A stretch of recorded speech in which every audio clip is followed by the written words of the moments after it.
Hello बच्चों, आज आप लोगों को रेसिस्टेंस पर बेस्ड एक न्यूमेरिकल सीखना है। देखिए, स्पेसिफिक रेसिस्टेंस के टर्म में रेसिस्टेंस का फार्मूला R=2 × L/A होता है। There are resistance, rho specific resistance, L length of wire conductor, wire or conductor कुछ भी पहले कंडक्टर वायर, और A उसका क्रॉस सेक्शन एरिया। क्वेश्चन है इस पर,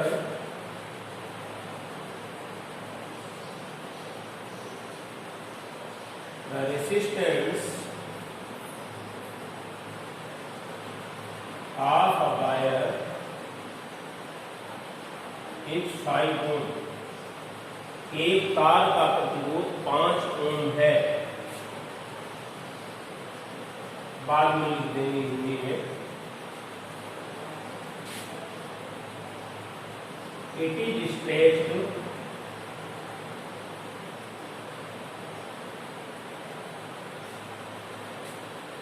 four times, it is stretched 4 times of its original length. Original length.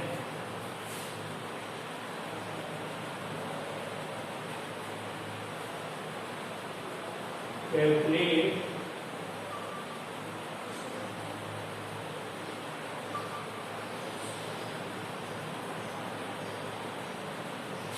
the new resistance. Calculate the resistance. Calculate the resistance of new wire.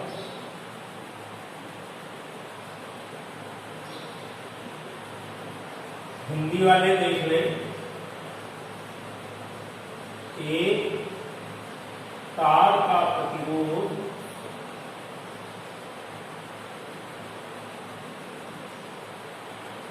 5 ओम है। इसे खींचकर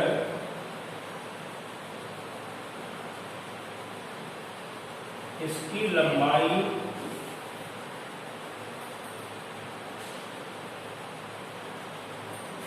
प्रारंभिक लंबाई की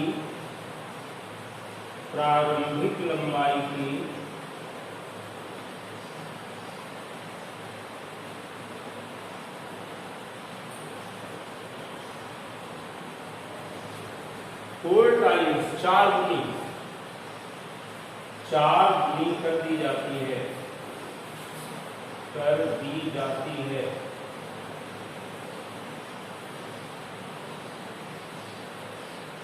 नए तार का प्रतिरोध ज्ञात कीजिए। नए तार का प्रतिरोध ज्ञात कीजिए। रेसिस्टेंस कैलकुलेट करना है न्यू वायर का, नए तार। The resistance of a wire is 5 ohm. It is stretched 4 times of its original length.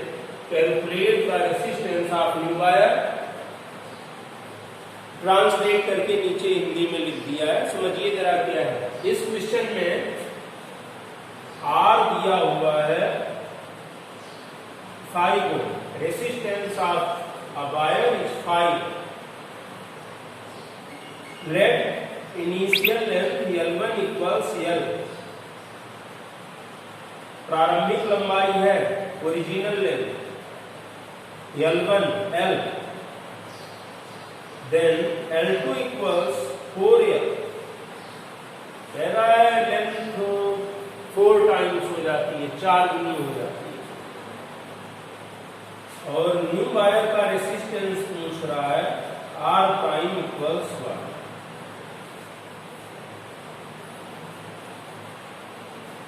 Let A1 equals A,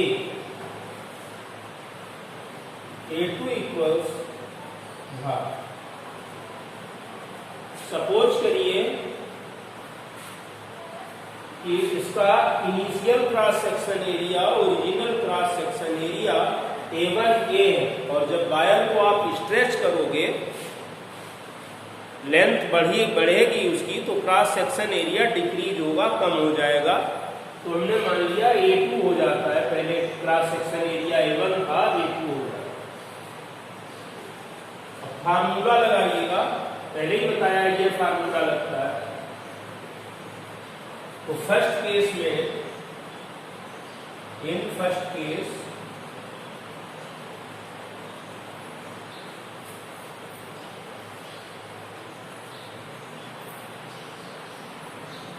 ऐसा करिए, इसे R1 लिख लीजिए और इसे R2 लिख लीजिए, प्राइम नहीं लिखिए, R2, R1 is given, R2 आपको फाइंड करना। R1 equals rho into L1 upon A1, ये फार्मूला लगाना है। A1 तो A आपने मान लिया है, A2 पहले फाइंड करना है। देखिए फार्मूला लगाइए, because the volume of wire remains constant, आयतन नियत रहता है। आपने उस तार में, उस वायर में कोई मटेरियल ना तो बाहर से मिलाया है, ना ही उससे निकाला है कोई मटेरियल, वॉल्यूम उसका सेम होगा। तो A1 L1 equals A2 L2। Initial volume, final volume. जब स्ट्रेच करोगे तो वायर थोड़ा थोड़ा पतला हो जाएगा, क्रॉस सेक्शन एरिया घट जाएगा उसका, लेकिन लेंथ तो बढ़ रही है। तो A into L, A1 equals A, L1 equals L मान रखा है तुमने, इक्वल्स A2 इंटू 4L। सो A2 इक्वल्स A/4। याद रखिए कि क्रॉस सेक्शन एरिया पहले का 1/4 हो गया, 1/4 हो गया। अब R1 equals rho into L1 upon A1, value रखिए 5 equals rho into L upon A। Equation first बना लीजिए। सेकेंड केस में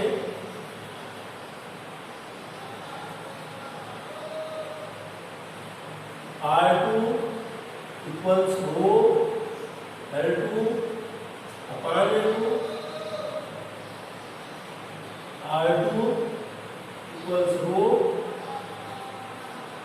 L2 इज गिवन 4L,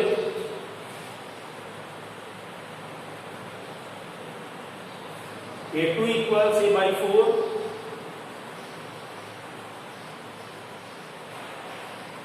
इधर आ जाए। So R2 equals rho into 16L by 4 को 4 से मल्टीप्लाई करोगे 16 हो जाएगा। इक्वेशन सेकेंड भी आएगा। अब इक्वेशन फर्स्ट को इक्वेशन सेकेंड से कंपेयर कर दीजिए, डिवाइड कर दीजिए फर्स्ट को सेकेंड से। R1 बाई R2 या 5/R2 लिख लीजिए, उस वैल्यू दी गई है, फर्स्ट बाई सेकेंड। ऐसा करना है आपको, लिखना है 5/R2 equals rho into L upon A upon rho into 16L upon A से A कैंसिल करिए, L से L, रो से rho, 5/R2 equals 1/16। So R2 equals 80 ohm. Thus new resistance of the wire will be 80 ohm. That's your answer. फिर एक बार समझ लें,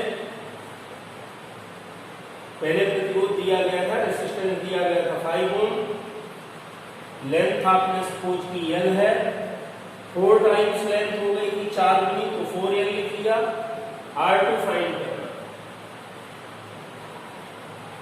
और सबसे इंपॉर्टेंट बात है याद रखोगे, कि उस कंडक्टर वायर से ना तो उसमें कोई मटेरियल बाहर से मिलाया गया है, ना ही उससे निकाला गया है, मीन्स वॉल्यूम रिमेन्स कांस्टेंट, उसका वॉल्यूम नियत रहता है, आयतन नियत रहता है, फिक्स रहता है, कांस्टेंट रहता है।